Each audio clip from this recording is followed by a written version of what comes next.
That time check was brought to you by ACS Manufacturing Corporation, ISO certified world-class quality. ACS. That time check was brought to you by ACS Manufacturing Corporation, ISO certified world-class quality. ACS. Hirap magpahinga? May mga gamot para dyan. Pero, relax. Mag-Efficacent Oil. Sa unang amoy at hagod, ramdam ang ginhawa na trusted by all. Unahin ng trusted ginhawa. Unahin ang Efficacent. Methylsalicylate Top 4 plus menthol is the generic name of efficacent oil. If symptoms persist, consult your doctor. Efficacent Oil, ang mura at pinagkakatiwalaang ginhawa na pamana ng pamilyang Pilipino. Santon Plus Herbal Capsule.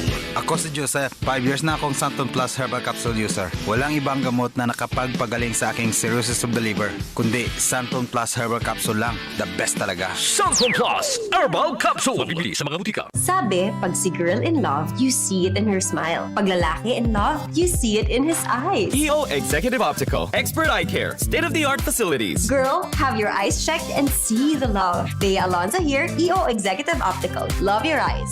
For expert eye care, come to EO Executive Optical with over 250 stores nationwide. EO Executive Optical. Love your eyes. Santon Plus Coffee Mix. Ako si Teddy, isang estudyante. Favorite ko talaga ang Santon Plus Coffee Mix dahil walang pangangasim sa tiyan. Swabe hanggang sa huling patak. Santon Plus Coffee Mix. Kape na, gamot pa. Mabibili sa mga butika. Goodbye to me, Masya. Hello, Bright Bar Blue.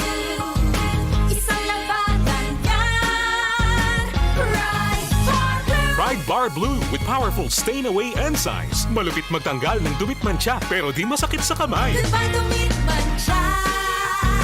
Hello, Bright Bar Blue. Isang labanan yan. As tested ang cotton and polycotton. Sa mancha, malupit. Sa kamay mo, mabait. Pride Bar Blue. Manufactured by ACS Manufacturing Corporation. ISO certified world-class quality. ACS.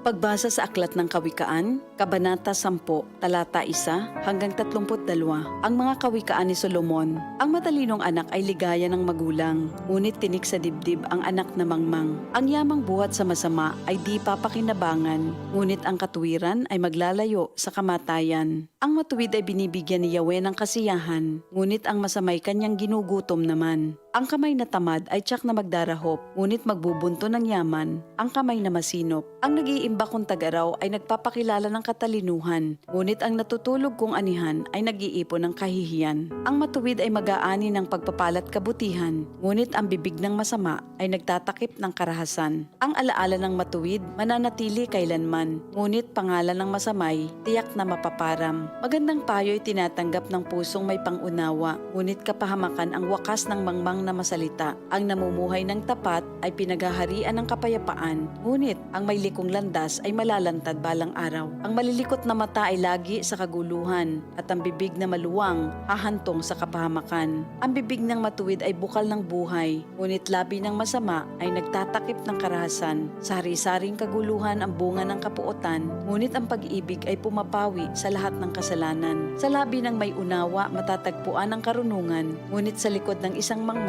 pamalo ang kailangan. Ang taong matalino'y nag-iimpok ng karunungan, ngunit ang salita ng mangmang ay nagdadala ng kapahamakan. Ang kayamanan ng mayamay matibay niyang tanggulan, ngunit ang kahirapan ng yagit ay kanyang kapahamakan. Ang kinikita ng matuwid ay nagbibigay buhay, ngunit ang sama-sama winawalda sa kasamaan. Ang nakikinig sa payo ay nasa daan ng buhay, ngunit ang ayaw sumunod ay tungo sa pagkaligaw. Ang nagtatanim ng puot ay puno ng kasinungalingan. Ang naninira sa kanyang kapwa ay isang taong mangmang. Ang taong masalita ay malapit sa pagkakasala, ngunit nagpipigil ng dila ay dunong ang pakilala. Ang dila ng matuwid ay tulad ng pilak na mahalaga, ngunit ang puso ng mangmang ay basura ang kagaya. Ang labi ng matuwid sa marami ay pakinabang, ngunit ang mangmang ay namamatay ng walang karunungan. Ang pagpapala ni Yahweh ay kayamanan na walang kasamang kabalisahan.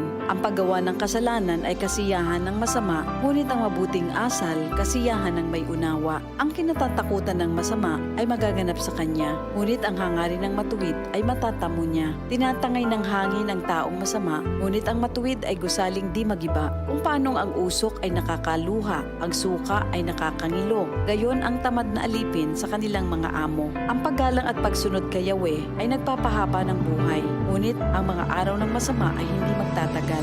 Ang pag-asa ng matuwid ay may magandang kahinatnan. Ngunit ang pag-asa ng masama, ang dulot ay kabiguan. Si Yahweh ay kanlungan ng mga taong matuwid, ngunit kaaway sila ng taong masama ang hilig. Ang matuwid ay mananatili sa kanyang dako, ngunit ang masama kung saan-saan matutungo. Ang salita ng matuwid ay nagpapakilala ng karunungan, ngunit ang dilang sinungaling ay puputuli naman.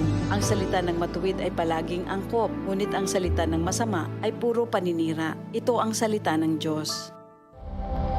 Ito ang DCXL News. 558 kHz. 6 na dekadang maaasahan sa balita at serbisyo publiko.